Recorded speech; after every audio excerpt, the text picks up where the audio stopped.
Okay, hi everybody, and welcome to day 3. Let me share my screen and we will begin. There we go. Okay, just bear with me. I think I've got the hang of it by now. Nope, need to start at the beginning. 3 days, 3 ways to calm the farm, and we are on day 3. So, best day to join us if it's your first time here, because we'll have a little recap over some of the things we've been talking about. Let's have a look at the first slide. So, as humans, we have a negativity bias where our mind prioritizes the negative thoughts over the positive ones. And as most of us know, biologically, the reason for this is just to keep us safe. So, if our ancestors had always been positive and happy, they wouldn't have run away from the tigers, and we probably have become extinct as a species quite a while ago. So, although today we're not under constant threat from things that are trying to eat us, unfortunately, our brains didn't seem to get that memo. And as a result, most of our thinking just isn't true because it's constantly worst case scenarios trying to keep us safe. So often we tell ourselves stories based on these worst case scenarios, which means if you follow your thoughts all your life, you really run the risk of playing small. So since Wednesday in this conversation, we've been paying more attention to our thoughts. I know my negative thought voice is the lovely Ethel. I know, Lisa, you told me yours was Wally. And I think we had a Perisphone. So it's really good to give those negative voices a funny name, funny voice, and just call them out.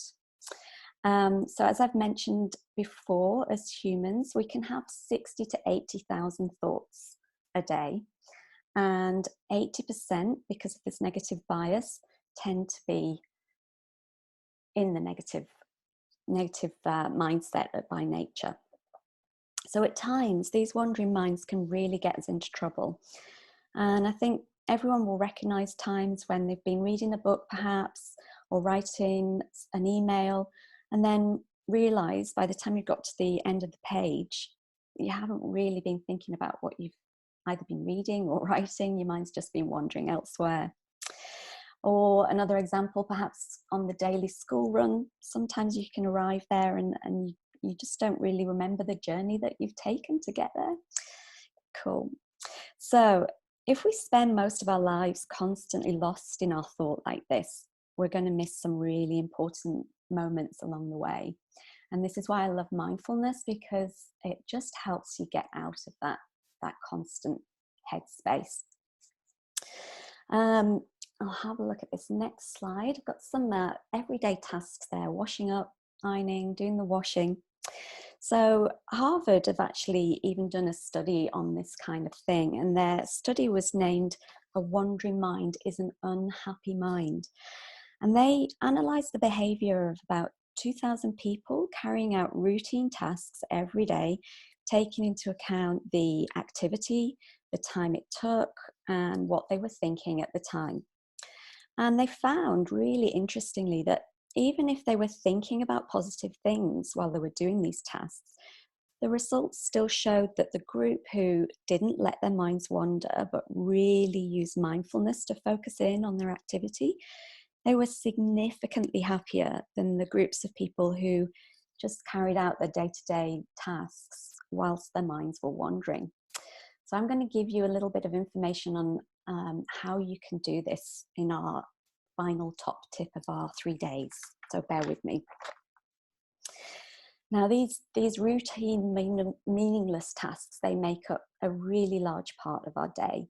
So what's important is by focusing on the present moment and engaging all your senses on that task, it just becomes so much easier than trying to exist somewhere else in your minds for most of the day, ruminating on things that have happened in the past, worrying about things that are going to happen in the future. And so I'm going to give you in our little tip at the end, I'm going to give you an idea of how you can do these routine tasks in a mindful way. So if we constantly bulldozing through all these little moments in life, it can really make us feel a lot of these negative side effects. Desensitized, irritable, not present, unfocused, harassed, rushed, disconnected, just to name but a few. And that's why I find especially mindfulness is just such a powerful tool. So for me, it's just really changed my reactions, and it's freed up space in my life to, one, enjoy things as they really are, two, focus attention on this present moment, not the past, not the future, but right now, and three, just to have really clearer intentions about what I want, rather than just next, next, next, and missing those important things and those important moments along the way. So let me tell you how to do that. So autopilot tasks, and this is your third and final tip to finish off the series. We're going to choose a couple each day to really focus in on, and focus in on what you're doing using all your senses. So if your mind does wander, just notice and come back to the task in hand. Now, I do this as much as I can, and I find for me, mindfulness is more about the informal practice.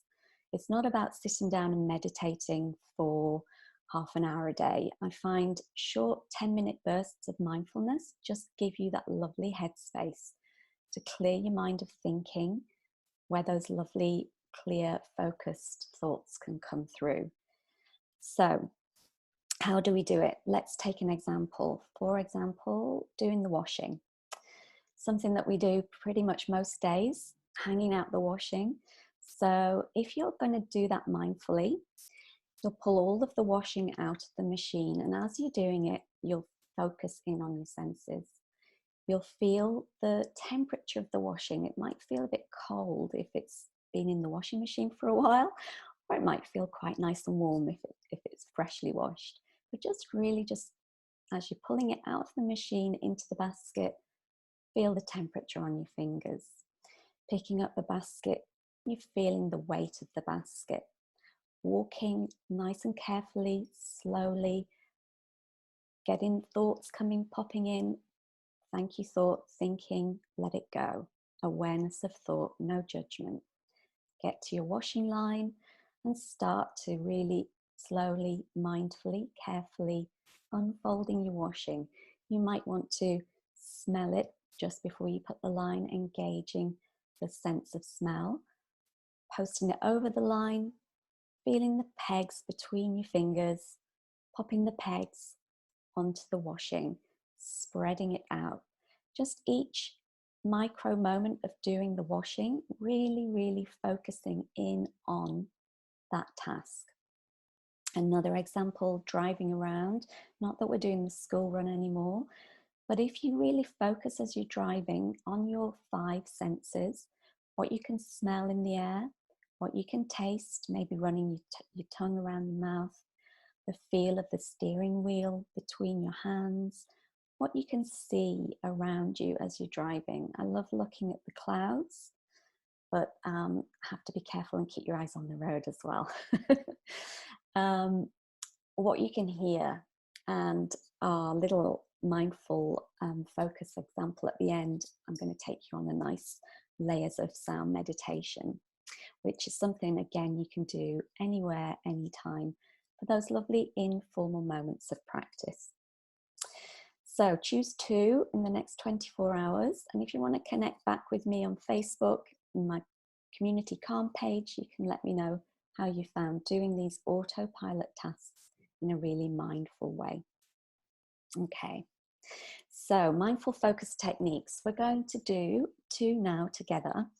The first one's hot choc breathing, and I've put hot choc breathing because it's one that you can do, but it's also a lovely, lovely one that if you've got children, it's a great way to access their breath. And it's something that I do with my children at bedtime. We do both of these things actually at bedtime, just to calm and relax. So let me get rid of this, and I'll pop my nice little picture on. Here we go.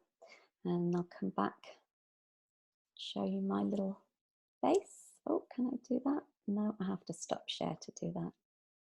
Bear with me, this technology is frightening at best.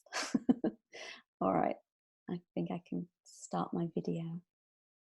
There we go, where am I? Okay, so hot chocolate breathing. Cup your hands and pretend that you're holding a lovely, lovely mug of hot chocolate.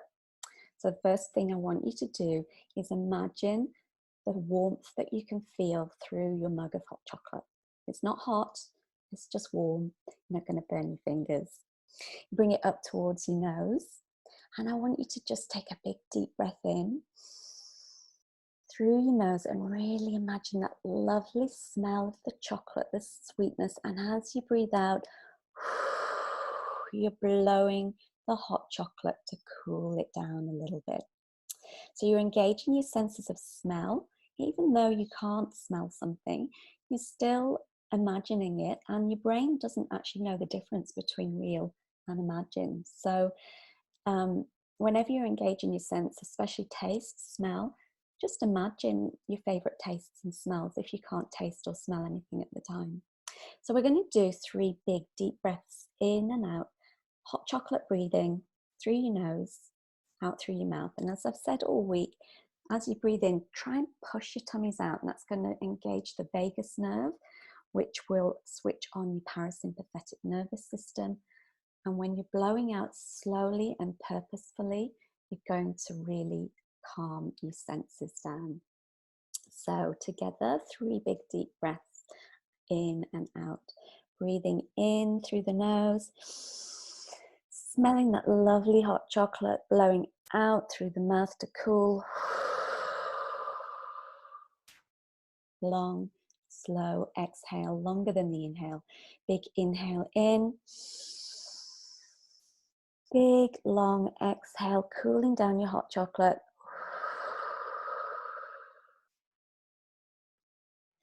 And just notice that your shoulders aren't too hunched up. Mine were then, just to relax your shoulders as well. Being mindful of your body. Last breath in through your nose, smelling that lovely hot chocolate. Sweetness, and breathing out to blow. Calm and cool down your hot chocolate. And then, of course, if you're doing this with children, don't forget to let them have a taste. So, lovely one to share if you've got children. Even if you haven't, it's just a nice visual, nice way to engage your senses.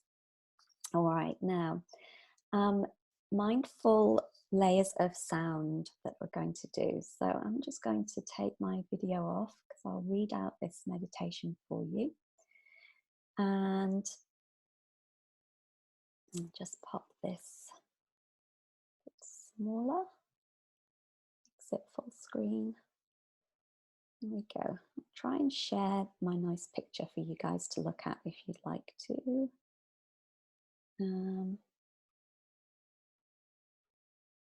There we go. Okay. So layers of sound. Just make sure that you're finding a comfortable position with your body. It's fine to sit in a chair or lean against a wall. And the most important thing is that you're comfortable enough to be still. Again, this is something that you can practice informally, any place, anytime, anywhere. I like to do it most nights with my girls at bedtime. I like to do it in the supermarket queue.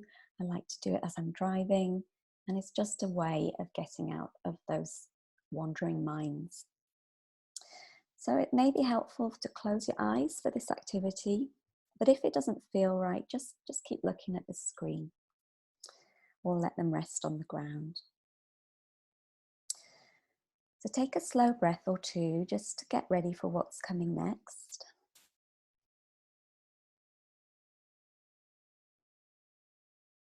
And the first thing that we're going to listen for are the sounds that are far away from us. Just imagine opening your ears as wide as you can. Imagine stretching your hearing out way beyond where you are. and listening really carefully to find the furthest away sounds that you can hear.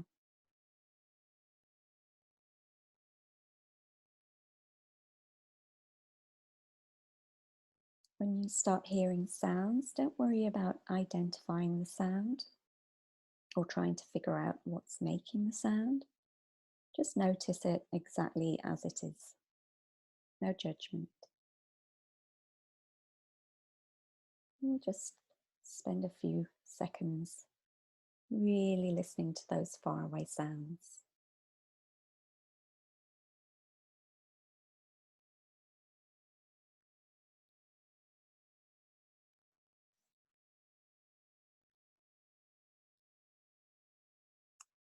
And now that you've heard the furthest away sounds, just bring your hearing in a little bit closer.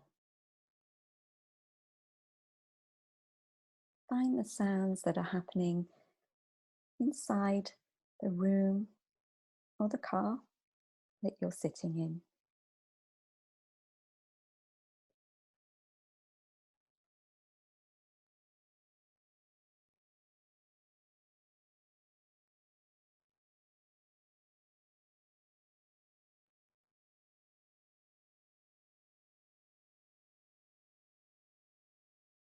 And now, finally bringing your hearing in as close as you can to listen for the sounds happening inside your own body.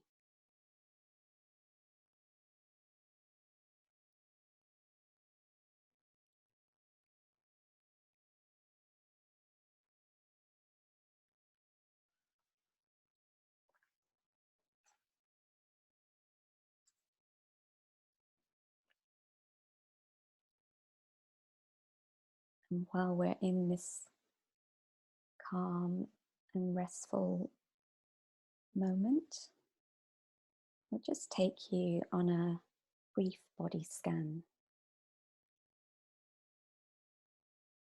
turning attention now to your body, starting with your feet. Just notice if they feel tense or relaxed, comfortable or uncomfortable.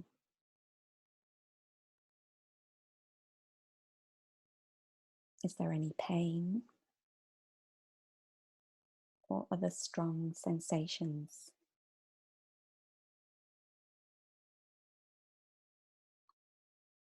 Next, checking in with your legs. Are the muscles in your legs working or resting? Are there any spots that feel tight or uncomfortable? Do they feel energized or tired?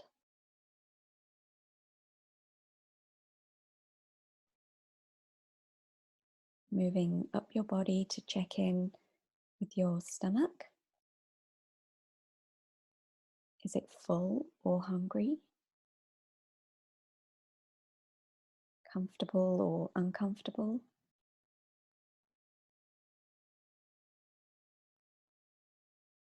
Is it relaxed or clenched?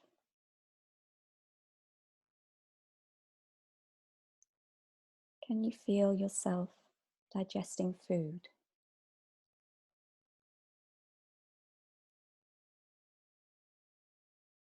Now, checking in with your back,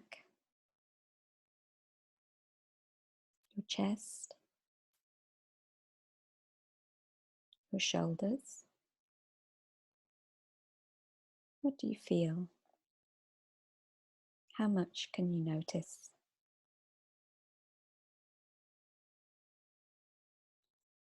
How about your arms and hands, your face?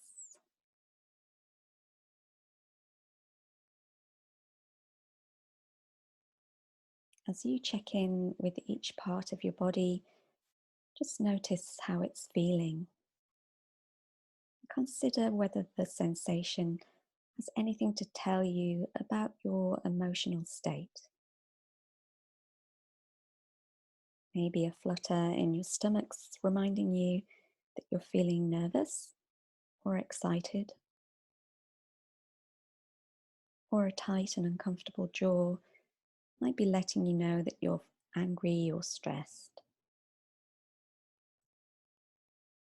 Just checking in with your body and noticing whatever you can feel. Sometimes it can help to bring your hands onto the part of your body that you're checking in with.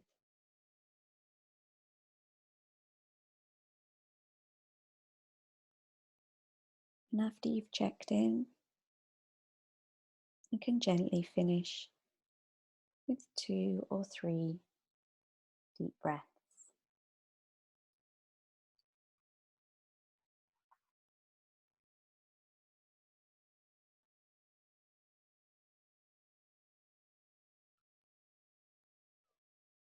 Okay, well done everybody. My little video back up. Here I am. Well done. So just a few things to think about over the next, well, for as long as you can, these lovely mindful moments. Just doesn't have to be formal, it can be informal, and that's the way that I practice it mostly. Even sitting in your garden and looking at the clouds.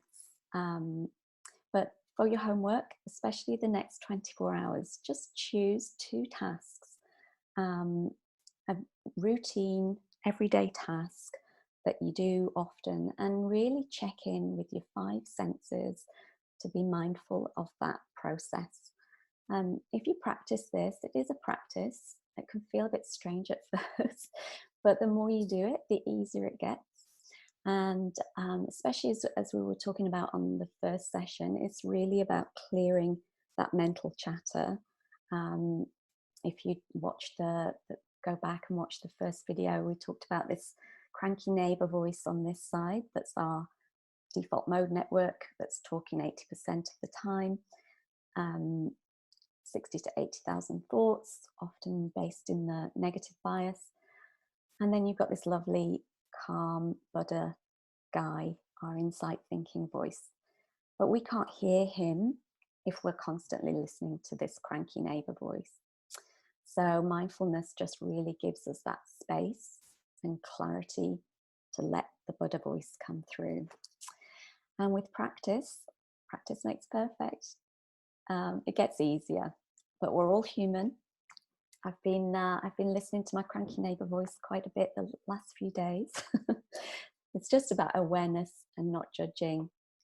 Doesn't matter how often that you go down this rabbit hole.